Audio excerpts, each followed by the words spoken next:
ETF index mutual funds నేర్చుకుని stock మార్కెట్లో రాణించాలనుకుంటున్నారా? వెంటనే ఈ నెంబర్కి కాల్ చేయండి.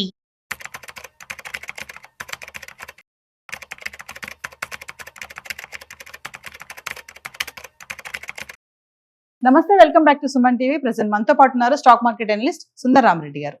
నమస్తే సార్. నమస్తే అమ్మా. సార్, మరి నిన్న ఆగస్ట్ 15 సందర్భంగా ఢిల్లీ ఎర్రకోటలో మోడీ చెప్పారు జిఎస్టీలో మార్పులు జరుగుతాయి, రేపు అక్టోబర్ నుంచి అవి అమలు చేద్దామని చెప్పేసి అంటున్నారు. ఏం మార్పులు అంటారు? ఇప్పుడు ఎందుకు సడన్ గా ఈ నిర్ణయం తీసుకున్నారు అంటే? మార్పులు అంటే ఇది డెఫినెట్ గా ట్యాక్స్ రిఫార్మ్స్ లో పెద్ద పార్ట్ అండి. ఎందుకంటే ఇప్పటి వరకు జిఎస్టీ ఇండియాలో 4 డిఫరెంట్ కేటగిరీస్ ఉండేవి అనమాట. ఇప్పుడు అవన్నిటిని 2గా మారుస్తున్నారు. ఒకటి 5%, 2 18% కింద మారుతాయి అనమాట. అంటే ఇప్పుడు ఏదైతే 12% జిఎస్టీలు ఉన్నాయో అవన్నీ 99% అన్ని కూడా 5% రీచ్ అవుతాయి అనమాట. అంటే 28% జిఎస్టీ ఉన్నాయన్నీ కూడా అంటే 18 మారుతాయి అనమాట. కాబట్టి కొత్తగా ఒక కేటగిరీ క్రియేట్ చేస్తున్నారు 40%. అవేంటంటే sin like tobacco, online gamings, luxurious కార్లు ఇలాంటి అన్నింటినేమో 40%లో చేరుస్తున్నారు కొత్త కేటగిరీ కింద. మొత్తానికి ఏదైనా కానీ సామాన్యులు వాడే ప్రొడక్ట్స్లో ఆల్మోస్ట్ 100కి 100% అన్నీ కూడా అంటే 5% దగ్గరలో చేర్చే ప్లానింగ్ ఉందన్నమాట. డెఫినెట్గా one of the biggest consumption theme అనమాట. ఓకే, ఎందుకంటే ఈ అమెరికా ఇచ్చిన టారిఫ్స్ తోటి సైకలాజికల్గా డిప్రెస్ అయిన స్టాక్ మార్కెట్కి ఇది పెద్ద బూస్ట్ అనమాట.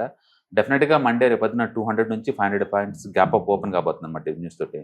ఎందుకంటే జిఎస్టీ రిఫార్మ్స్ ఇండియాలో అంత ఈజీ ఏం కాదండి. మనం సెంట్రల్ గవర్నమెంట్ చేతుల్లో ఉందేమో అనుకుంటాం జిఎస్టీ, కానీ అంటే చాలామంది తెలియని విషయం ఏంటంటే జిఎస్టీ అనేది ఒక మోడీ గారి చేతుల్లోనో లేకపోతే ఫైనాన్స్ మినిస్ట్రీ చేతిలో ఉండదండి. ప్రతి స్టేట్ గవర్నమెంట్కి అందులో ఒక మెంబర్ లాగా ఉంటారు. వాళ్ళకి వద్దు అంటే దాన్ని ఆపేస్తారు దాన్ని, అంతే. అందుకని అన్ని స్టేట్ గవర్నమెంట్ వాళ్ళు యాక్సెప్ట్ చేయాలా, సెంట్రల్ జిఎస్టీ కౌన్సిల్ ఉంటుంది అది యాక్సెప్ట్ చేయాలా, లాస్ట్ ఫైనాన్స్ మినిస్ట్రీ యాక్సెప్ట్ చేస్తే అప్పుడు మనకు బిల్గా వస్తాయి అనమాట. అందుకని ఇదేంటంటే ఒక కంట్రీ ఒక టాక్సేషన్ లాగా లేదు, ఒక కంట్రీ మల్టిపుల్ అబ్స్ట్రక్షన్స్ లాగా ఉంటాయి అనమాట. అందుకని జిఎస్టీ ఫైనలైజ్ అయ్యి బయటికి రావడం అంత ఈజీ ఏం కాదు.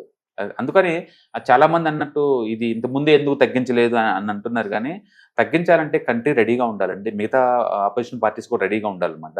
ఇప్పుడు ఏంటంటే ఈ అమెరికా వాళ్ళు టారిఫ్స్ మన మీద 25% వేయడం, మళ్ళీ ఈ మంత్ 27 నుంచి ఇంకొక 25% టారిఫ్ ఇవ్వటం, మళ్ళీ పుతిన్ అమెరికా అధ్యక్షుడు టాక్స్ కానీ ఫెయిల్ అవుతే ఇంకా మేము ట్యాక్స్ చేయటం అంటాం. వీటన్నిటి వల్ల ఏంటంటే ఇండియాలో ఏదైనా రిఫార్మ్ చేయాలంటే this is the best time అనమాట. అందులో మనకి ఎక్స్పోర్ట్ చాలా తక్కువ, లోకల్ కన్జంప్షన్ చాలా ఎక్కువ అనమాట. అందుకని లోకల్ కన్జంప్షన్ పెంచాలనే తపనతోటి అంటే సెంట్రల్ గవర్నమెంట్ తీసుకొస్తున్నారు. వాళ్ళు ఎంత స్పీడ్గా ఉన్నారు అంటే మోడీ గారు మన ఆగస్ట్ 15 నిన్నే ఎర్రకోటలో ప్రామిస్ చేశారు. అప్పుడే జిఎస్టీ కౌన్సిల్ వాళ్ళు స్టేట్ గవర్నమెంట్కి ఇన్ఫర్మేషన్ కూడా ఇచ్చేశారు అనమాట. డెఫినెట్గా దివాళీ కల్లా అంటే మోడీ గారు చెప్పినట్టు డబల్ దివాళీ జరిగింది అనమాట ఆ రోజు ఖచ్చితంగా. అండ్ ఇండియాలో ఉన్న జిఎస్టీ మొత్తం 5 అండ్ 18కి వచ్చేసింది అనమాట. అంటే చిన్నగా కొన్ని వాళ్ళకి తేడా రావచ్చు, కానీ ఒక ఏసీ, ఒక ఫ్రిడ్జ్, ఒక ఇలాంటి కొన్ని వాళ్ళకి 28 నుంచి అండ్ 18% రావడం అనేది చాలా 10%. అంటే జిఎస్టీని ఎప్పుడు ఎండ్ యూజర్సే కడతారు, వాళ్ళకి డైరెక్ట్ బెనిఫిషియరీ అనమాట. అందుకని డెఫినెట్గా కన్జ్యూమర్స్కి మాత్రం ఇది మంచిదండి. ఇండియాలో డెఫినెట్గా కన్జంప్షన్ థీమ్ బాగా బీన్ అవుతుంది. Hello viewers, stock market analyst Sundar Rama Reddy గారి ఆన్లైన్ వెబినార్ కి ఎన్రోల్ చేసుకోవాలనుకుంటున్నారా? ఎస్ఐపి ప్లాన్ గానీ, ఫైనాన్షియల్ ప్లానింగ్ గానీ, మరి రిటైర్మెంట్ ప్లాన్ ఎలా చేసుకోవాలి, కిడ్స్ ఉన్నారు, కిడ్స్ కి సేవింగ్ స్కీమ్స్ గానీ ఇలాంటి డీటెయిల్స్ అని తెలుసుకోవాలనుకుంటున్నారా? మరి ఫీజు వచ్చేసి 4444. మరి కింద కనిపిస్తున్న నెంబర్ కి కాల్ చేసి రిజిస్ట్రేషన్ చేసుకోండి. అంటే ఈ జిఎస్టీ రూల్స్ మారుతున్నాయి అంటున్నారు కదా సార్, బంగారం పైన కూడా బాగానే ఉంటుంది అంటారా? అంటే బంగారం ఈ టెన్నిటికి అని కాదండి, మొత్తం అది 28% ట్యాక్స్ బ్రాకెట్ లో అన్ని కూడా 18కి వచ్చేస్తాయి. డెఫినెట్ వాళ్ళు 10% మిగులుతుంది. అంటే కొన్ని అయితే ఎగ్జామ్షన్ ఇచ్చారు, లైక్ పెట్రోలియం ప్రొడక్ట్స్ మీద అయితే స్టేట్ గవర్నమెంట్ ఇష్టం అని చెప్పి దాని అయితే ఎగ్జామ్షన్ ఇచ్చేసారు. బట్ రెస్ట్ ఆఫ్ థింగ్స్ అయితే మారుతాయి. అంటే ఇండియాలో ఏంటంటే 50% ఈ 5% జిఎస్టీ ఓన్లీ, 18% 12% జిఎస్టీ ఉన్నన్ని కూడా మన సామాన్యులు వాడే ప్రొడక్ట్స్ అనమాట. డెఫినెట్గా వాళ్ళకి రిలీఫ్ వస్తుంది. ఎందుకంటే ఇంతకుముందు 12% కట్టేవాళ్ళు, ఇప్పుడు 5కి వస్తున్నాయి కదా. కొన్ని 5% అయితే నిల్లు కూడా అయ్యే ఛాన్స్ ఎక్కువ ఉంది. ఏదైనా ట్యాక్స్ రిఫార్మ్స్ అయినా సరే ఇండస్ట్రీ లైక్ చేస్తుందండి ఆ కాన్సెప్ట్ని. అండ్ డెఫినెట్గా Monday we are going to look at 200 నుంచి 500 points Nifty gap up opening జరిగే ఛాన్స్ ఎక్కువ ఉంది. అంటే ఇప్పటి వరకు తీసుకోకుండా ఈ నిర్ణయాన్ని ఇప్పుడు తీసుకోవడం ఎందుకు అని అంటే నేను అదే అంటుంది, అమెరికా వాళ్ళు చేసిన ఛాలెంజెస్ని మన వాళ్ళు దాన్ని ఆ ఎఫెక్ట్ లేకుండా చూసుకోవాలి అంటే లోకల్ కన్జంప్షన్ పెంచాలి. ఎందుకంటే ఎంటైర్ వెస్ట్రన్ వరల్డ్లో ఉన్న పాపులేషన్ ఈజ్ ఈక్వల్ టు ఇండియాలో ఉన్న పాపులేషన్ అంతా అండి.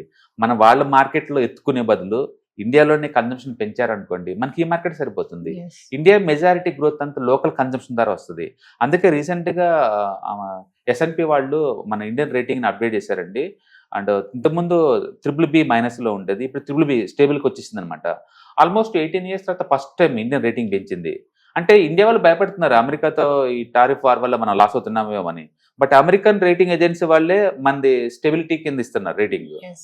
రెండోది వాళ్ళు ఈ అమెరికన్ టారిఫ్ వార్ లో పోయేదేం లేదు అండ్ ఇండియన్ జీడిపి గ్రోత్ 6.5% వచ్చిందని చెప్పేసి వాళ్ళే నమ్మకంగా చెప్తున్నారు. దాని మీనింగ్ ఏంటంటే India local theme and local consumption ద్వారా మనకి గ్రోత్ అవుతుంది. ఇప్పుడు అదే లోకల్ థీమ్ను మన వాళ్ళు స్టిమ్యులేట్ చేస్తున్నారు ట్యాక్స్ తగ్గించడం ద్వారా. అయితే గవర్నమెంట్కి రెవెన్యూ లాస్ అవుతుందంటే అవుతుంది డెఫినెట్గా. ఎందుకంటే ఇప్పుడు every month GST collections average మీద అండ్ 1.8 lakh crore దాకా వస్తుంది ఎవ్రీ మంత్. టెంపరీగా తగ్గినా సరే బట్ కన్జంప్షన్ పెరిగింది కాబట్టి ఎక్కువ మంది కొంటారు కాబట్టి ఎక్కువ మంది ట్యాక్స్ పే చేస్తారు కాబట్టి గవర్నమెంట్కి లాంగ్ టర్మ్ పాయింట్ ఆఫ్ అది కాంపెన్సేషన్ అవుతుంది అనమాట. Yes. ఏదైనా కానీ లోకల్గా కన్జంప్షన్ పెంచడం ద్వారా బోల్డ్ అండ్ జాబ్స్ క్రియేట్ అవుతాయి. లోకల్గా బయటికి ఎక్స్పోర్ట్ అవ్వకుండా మిగిలిపోయిన ప్రొడక్ట్స్ని లోకల్గా మనం కన్జ్యూమ్ చేస్తూ ఉంటాము కాబట్టి ఎకానమీ కొంచెం స్ట్రాంగ్ అయ్యే ఛాన్స్ ఉంది. డెఫినెట్గా ట్యాక్స్ రిఫార్మ్స్లో ఇది ఒక పెద్ద మైల్ స్టోన్ అండి. అండ్ చాలా స్పీడ్గా ఉంది గవర్నమెంట్ కూడా ఈ విషయంలో. డెఫినెట్గా వితిన్ 2 months కల్లా మార్కెట్లో ఈ లోవర్ జిఎస్టీ సీట్ అవుతుంది. Yes. అందుకే ఫెస్టివల్ సీజన్లోకి ఎంటర్ అవుతున్నాం. Hmm. అండ్ ఈ టైంలో ఇప్పుడు ఆల్రెడీ ఈ మంత్ వరలక్ష్మి వ్రతం పూజలు అవి ఉంటాయి. నెక్స్ట్ మంత్ గణేష్ ఫెస్టివల్స్ ఉంటాయి. ఆ తర్వాత దసరా వస్తుంది, తర్వాత దివాళీ. సో మొత్తానికి ఇండియాలో కన్జంప్షన్ థీమ్కి ఇది బెస్ట్ టైం బేసికల్గా. Yes. అంటే జిఎస్టీ కూడా తగ్గిస్తున్నారు అనేది hope it self is going to Boost అనమాట. Yes. ఇప్పటి వరకు ఏంటంటే ఈవెన్ ఇన్సూరెన్స్ పాలసీల మీద కూడా మనం 7-10 కడుతున్నాం. ఇప్పుడు తగ్గించే ఛాన్స్ ఎక్కువ ఉంది. మన పాప్కార్న్ వాటి మీద చాలా ట్యాక్స్లు కడుతున్నాం, ఏం తగ్గించే ఛాన్స్ Yes. ఉంది. డెఫినెట్గా ఎండ్ యూజర్కి అంటే సామాన్య ప్రజలకి ఇది మంచి న్యూస్ కింద. Thank you, sir. Hi, markets చాలా వాలటిలిటీ ఉన్నాయని భయపడుతున్నారా? మార్కెట్ ఆల్ టైమ్ హైలో ఉందని దూరంగా ఉండాలనుకుంటున్నారా? ఏది రైట్ టైం మార్కెట్లో ఎంటర్ అవడానికి, ఏది బెస్ట్ టైం మార్కెట్లోంచి బయటకు పోవడానికి తెలుసుకోవాలనుకుంటున్నారా? మార్కెట్లో mutual funds, ETFs, index funds ద్వారా మనీ మేక్ చేద్దాం అనుకున్నారా? ఇలాంటి మీ డౌట్స్ కి క్లారిఫికేషన్ కోసం ఈ webinar. ETFs, index funds and mutual funds కోర్సులో జాయిన్ అవ్వండి, మీ డౌట్స్ క్లారిఫికేషన్ చేసుకోండి.